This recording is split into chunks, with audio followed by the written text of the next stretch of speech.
বৌমা, আমাকে কি আজকে কয়টা খেতে দিবে না? আমি তো আর পারছি না।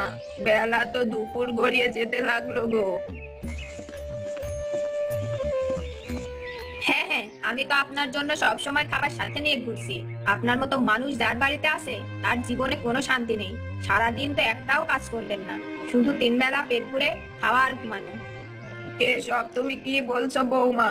আমি তো আজকে কয়দিন হলো অসুস্থ। আগে তো বাড়ির সব কাজ আমি করতাম। আজ কয়দিন হলো বিছানা থেকে উঠতেই পারছি না। কাজ করব কেমন করে বলো তো? হ্যাঁ, তা তো জানি। এই ঢং আমাকে দেখতেই হবে। এই নাকে কান্না তো আপনার অভ্যাস। আজকে আসুক আপনার ছেলে, তারপর হয় আপনি থাকবেন এই বাড়িতে, না হয় আমি থাকবো। বৌমা, তুমি আমার ছেলের কাছে কিছু বলবে না।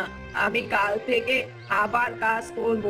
দাও না বৌমা, আমাকে একটু ভাত খেতে দাও না। এই কথা তো আপনি সব সময় বলেন। কাল থেকে আপনি বাড়ির কাজ না করলে আপনার খাওয়া বন্ধ হয়ে যাবে। তার সাথে এই বাড়ি ছাড়তে হবে, এই বলে দিলাম। আচ্ছা বৌমা, তুমি যা বলবে আমি তাই করব।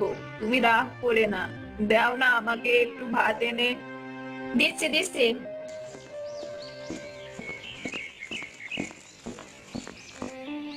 এই নেন ভাত। এইটুকু খেয়ে আজকের মতো দিন পার করবেন, এই বলে দিলাম। আচ্ছা ঠিক আছে, আজকে আর খেতে দিতে হবে না। তুমি চিন্তা করো না। কেন যে আমার এমন কপাল হলো কে জানে। মানুষের বাড়ির শাশুড়ি নাকি বাড়ির সব কাজ করে, আর আমার বাড়ির সব কাজ আমাকেই করতে হয়। যত সব। এ কেমন জীবন দিলে খোদা! এই দিন দেখার জন্য আমাকে আজও বাঁচিয়ে রেখেছো। যে ছেলেকে খেয়ে না খেয়ে কোলে পিঠে করে বড় করলাম, আজ তার বউ আমাকে এক বেলা খাবার দিতে গেলে কত কথা শোনায়।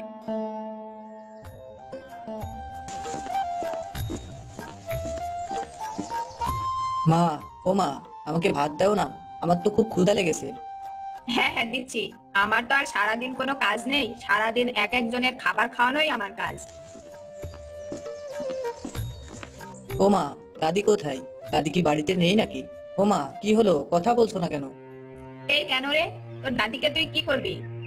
বলো না মা, দাদি কোথায়? আমি জানি না। দেখ, তার ঘরে শুয়ে আছে মনে হয়। আচ্ছা মা, তুমি দাদির সাথে এমন করে কথা বলো কেন? সেদিন দেখলাম রিনার দাদির সাথে রিনার মা কত ভালো করে কথা বলছে। আর তুমি দাদির সাথে সবসময় ঝগড়া করো কেন? কি রে, তুই খাবার হাতে নিয়ে কোথায় যাচ্ছিস? আমি দাদির হাতে খাবার খাবো, তাই দাদির ঘরে যাচ্ছি। তোর কোথাও যাওয়া লাগবে না। এখানে এসে বস বলছি। না হলে কিন্তু আজকেও মার খাবি আমার হাতে, এই বলে দিলাম। না মা, আমি দাদির ঘরে গেলাম।